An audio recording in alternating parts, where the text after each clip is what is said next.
Kulan wanaagsan daawadayaal ku soo dhawaada wararkii ugu dambeeyay horjooga sare oo ka tirsan dagaalamayaasha Al-Shabaab oo la dilay isagoo ciidan wata.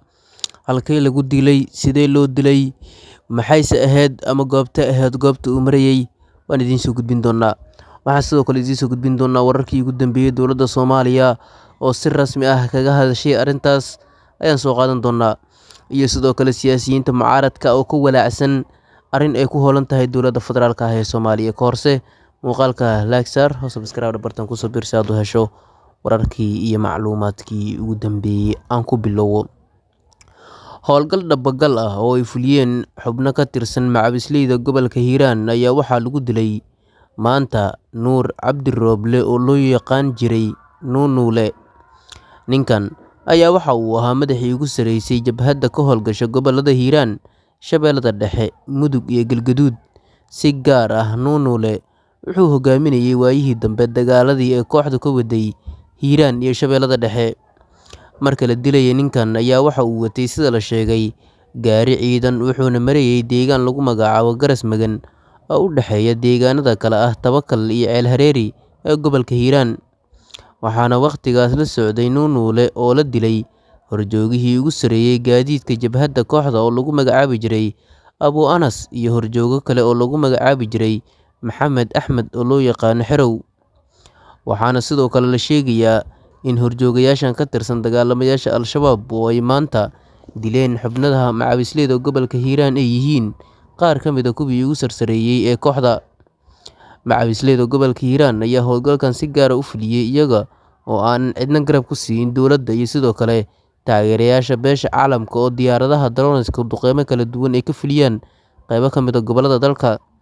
Dowladda Soomaaliya goor sii horeysay ayaa waxa ay sheegtay in duqeyn ka dhacday Ceel Hareeri lagu dilay xubno ka tirsan dagaalamayaasha Al-Shabaab, balse dowladda ayaa waxaa la warinayaa in duqeyntaas ay ku sheegayso ama dooneyso inay ku sheegto inay fuliyeen saaxiibada caalamiga ah, balse macawisleyda gobolka Hiiraan ayaa dhankooda guusha sheegtay. Waxa ayna sheegeen in ay xubno ka tirsan macawisleyda gobolkaas ay khaarijiyeen Nuunuule iyo sidoo kale laba horjooge oo kale oo la socday iyo xubno ciidan uu watay oo lagu dilay inta u dhaxaysa Garas Magan iyo sidoo kale Tawakal iyo Ceel Hareeri. Wararkii ugu dambeeyay ee halkaas ka imaanaya ayaana waxa ay sheegayaan in xaaladda goobta lagu dilay horjoogayaasha ay tahay mid kacsan oo xaalad colaadeed ama dhiilo colaadeed ay ka taagan tahay.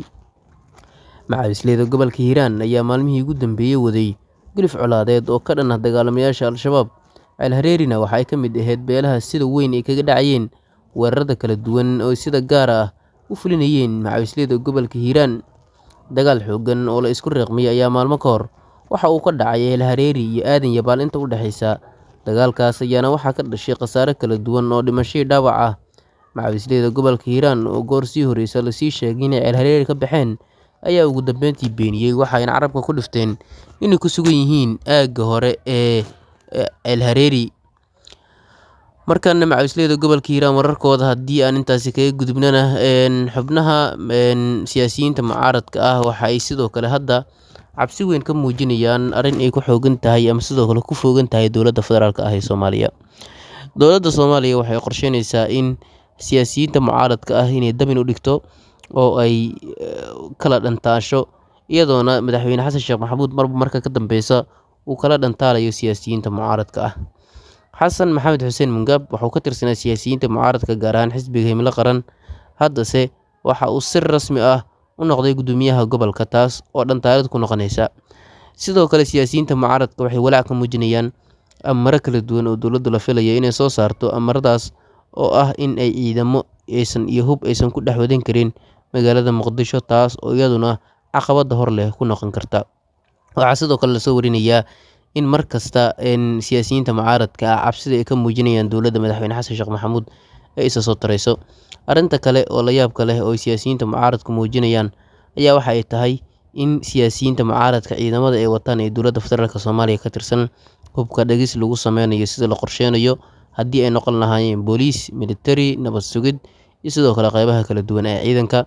Taasna cabsi xooggan ay ku abuureyso maadaama ciidamada qaranka ay mushaaraad joogto ah ka qaataan ciidamada ama dowladda federaalk Soomaaliya ay siiso.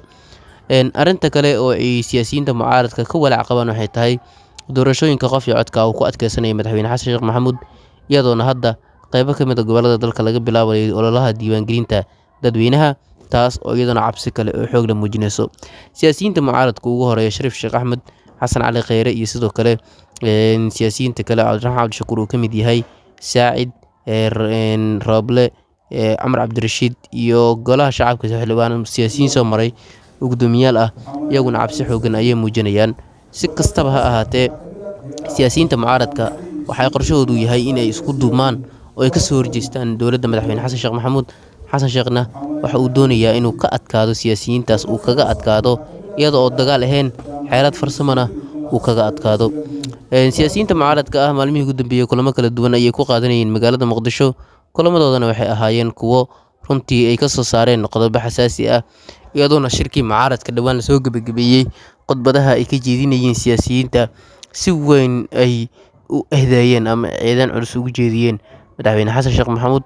Haddii uu aan lahaa ra'iisul wasaare Roble oo dalka samata bixiyey, oo uu ku sheegay xasan sheekh inuu doonayo in talada dalka iska sii haysto, iska sii joogo, wax isbeddel uusan sameyn, mucaaradku uusan la fariisan. Shirkii mucaaradka dhowaan lagu baaqayna uu noqday mid isaguna fashil ah oo aan waxba ka soo bixin.